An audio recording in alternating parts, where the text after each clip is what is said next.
एक दिन भगवान कृष्ण नदी के किनारे एक पेड़ के नीचे लेटे हुए थे। उसी समय जरा नामक एक शिकारी जंगल में आया और वो भगवान कृष्ण के लाल चमकती पैर की तलवार को हिरण समझकर एक घातक बाण चला दिया। जब उसने देखा कि उसका बाण कोई हिरण से नहीं स्वयं भगवान कृष्ण जी के पैर में घुस गया है, तो उससे बहुत दुख और पश्चाताप हुआ। अपनी गलती का एहसास होते ही उसने बोला, हे भगवान, मुझे क्षमा कर दे। मुझसे अनजाने में बहुत बड़ी पाप हुआ है। इस पाप के लिए तो मृत्यु दंड भी कम है। जरा तुमने कोई अपराध नहीं किया है। तुम त्रेताया युग में बानर राज बाली थे, जिन्हें मैं पेड़ के पीछे छिपकर वध किया था, जो कि युद्ध भूमि के नियम का विपरीत था। इसीलिए मेरा मृत्यु तुम्हारे हाथों पहले ही लिख दी गई थी। तुम इस अपराध बोध से मुक्त हो जाओ। ये कहकर भगवान कृष्ण ने भौतिक दुनिया से विदा हो गए। दुखी होकर जरा अर्जुन के पास गया और उन्हें स्थिति के बारे में बताया।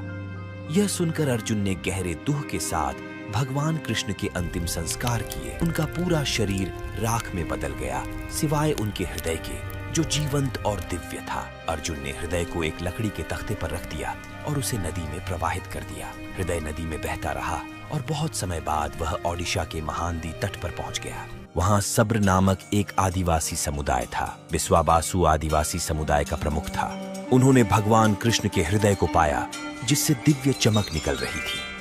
विश्वाबासु ने इसकी दिव्यता को समझा और एक गुप्त गुफा में नील माधव की मूर्ति के रूप में इसकी पूजा करते रहे। आदिवासी समुदाय के अलावा किसी को इसकी जानकारी नहीं थी। उस समय अवंती में इंद्रद्युम्न नाम का एक राजा थे। वह भगवान विष्णु के बहुत बड़े भक्त थे।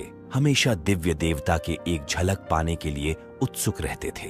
एक दिन एक भटकता हुआ ऋषि उनके महल में आए और राजा से बोले, राजन, ओडिशा में भगवान विष्णु की पूजा नील माधव के भव्य रूप में की जाती है। आपको ओडिशा के भीतर इस पवित्र स्थान का सटीक स्थान अवश्य खोजना चाहिए। राजा इंद्रद्युम्न बहुत प्रसन्न हुए और उन्होंने तुरंत ब्राह्मण पुजारी विद्यापति को ओडिशा जाकर नील माधव की खोज करने का आदेश दिया। राजा के आदेश का पालन करते हुए विद्यापति ओडिशा की यात्रा पर निकल पड़े। एक लंबी और कठिन यात्रा के बाद ओडिशा पहुंचने पर विद्यापति को गुप्त स्रोतों से पता चला कि सब्रों के नेता एक छिपी हुई गुफा के अंदर नील माधव की पूजा करते हैं। विद्यापति सब्र द्वीप में महानदी के तट पर जंगल में पहुंचे। सब्र राजा बिस्वाबासु ने विद्यापति की अगवानी की। विद्यापति ने बिस्वाबासु से कहा, महाशय, कृपया मुझे दिव्य पूजा का स्थान दिखाएं। मैं यहाँ बहुत विश्वास के साथ आया हूँ। मुझे माफ करो, मैं तुम्हें उस स्थान पर नहीं ले सकता।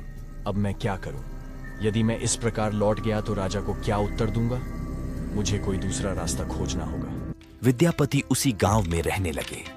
कुछ ही दिनों में उन्हें बिस्वाबासु की बेटी ललिता से प्रेम हो गया और उन्होंने शादी कर ली। विवाह के कुछ दिन बाद विद्यापति ने अपनी पत्नी से कहा, ललिता, क्या आप अपने पिता से हमें नील माधव की एक झलक दिखाने का अनुरोध कर सकती हो? आपके पिता आपके अनुरोध को अस्वीकार नहीं करेंगे। ठीक है, मैं निश्चित प्रयास करूंगी। मुझे अपने पिता से बात करने दो। ललिता अपने पिता से बात करती है।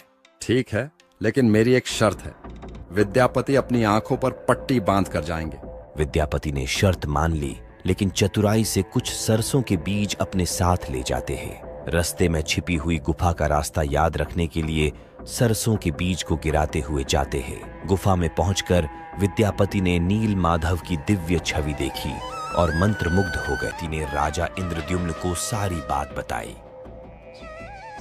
कुछ महीनों के बाद विद्यापति ने गुप्त गुफा के रास्ते में जो सरसों के बीज बिखेरे थे, वे अंकुरित होकर पौधे बन गए। राजा विद्यापति के साथ सरसों के पौधों के पीछे पीछे नील माधव की दिव्य मूर्ति देखने गए। गुफा पर पहुंचने पर उन्हें वहां कुछ नहीं मिला। नील माधव गायब हो गए थे। निराश होकर राजा इंद्रद्युम्न महल में लौट आए। उस रात भगवान विष्णु उनके सपने में आए और बोले, इस संसार में मैं तुम्हें नील माधव के रूप में दर्शन नहीं दे पाऊंगा। तुम पुरी सागर तट के पास जाओ, एक दारू तैरता हुआ आएगा। मैं एक बहुत बड़े सुगंधित लाल रंग के लकड़ी के लट्ठे के रूप में प्रकट होऊंगा। उस लकड़ी के लट्ठे में सर्वत्र शंख, चक्र, गदा और पद्म के चिन्ह दिखाई देंगे। उस लट्ठे को बाहर लाओ और उससे 3 मूर्ति बनाओ, तब तुम मेरी आराधना कर सकोगे। राजा इंद्रद्युम्न ने इस संदेश का पालन किया और पुरी के समुद्र तट पर पहुंचे, जहां उन्हें वास्तव में एक तैरता हुआ लकड़ी का लट्ठा मिला। लेकिन राजा के सेवकों के अनगिनत प्रयासों के बावजूद कोई भी लकड़ी के लट्ठे को नहीं उठा सका। आखिरकार आदिवासी नेता बिस्वाबासु की मदद से लकड़ी के लट्ठे को महल में लाया गया, लेकिन कोई भी कुशल कारीगर उस लट्ठे से नील माधव की मूर्ति नहीं बना सका। हे राजन, ये लकड़ी इतनी मजबूत है कि इस पर हमारे किसी भी हथौड़े और छीनी का कोई असर ही नहीं हो रहा है। हमें माफ करे, ये काम हम नहीं कर सकते। जब यह कार्य असंभव हो गया तो भगवान विष्णु फिर से राजा इंद्रद्युम्न के स्वप्न में प्रकट हुए और बोले, राजन, देवताओं के दिव्य शिल्पी विश्वकर्मा की आराधना करें, वह इस कार्य को अवश्य पूरा करेंगे। भगवान विष्णु की सलाह के बाद राजा इंद्रद्युम्न ने दिव्य मूर्तिकार विश्वकर्मा से प्रार्थना की। तभी एक बूढ़े बढ़ई के रूप में विश्वकर्मा प्रकट हुए और उन्होंने राजा इंद्रद्युम्न से कहा, हे राजन, मैंने सुना है कि आप एक मूर्ति बनाने की प्रयास कर रहे हो। हाँ शिल्पी, सही सुने हो। क्या आप ये करने में सक्षम हो? मैं उस लकड़ी के लट्ठे से मूर्ति अवश्य तैयार कर दूंगा, लेकिन मेरी कुछ शर्तें हैं। हे शिल्पी, बताएं आपकी क्या शर्तें हैं? मैं 21 दिनों में एक बंद कमरे में भगवान विष्णु की मूर्तियां बनाऊंगा और इस प्रक्रिया के दौरान मुझे अकेला रहना होगा। अगर 21 दिन पूरे होने से पहले किसी ने दरवाजा खोला तो मैं मूर्तियों को उसी अवस्था में अधूरा छोड़कर चला जाऊंगा। क्या आप इन शर्तों से सहमत हैं? हाँ, मुझे आपकी सभी शर्तें स्वीकार हैं। कृपया कार्य को आगे बढ़ाएं। विश्वकर्मा ने दरवाजा बंद कर दिए और अपना काम शुरू कर दिए।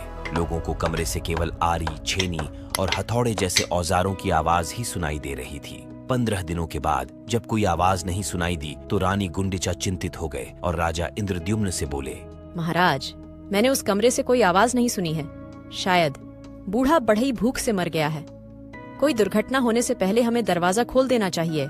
लेकिन रानी, उसने शर्त रखी थी कि 21 दिन से पहले दरवाजा नहीं खोला जाएगा। लेकिन महाराज, अगर वो वृद्ध बढ़ई को भूख प्यास की वजह से कुछ हो गया तो हमें महापाप लगेगा।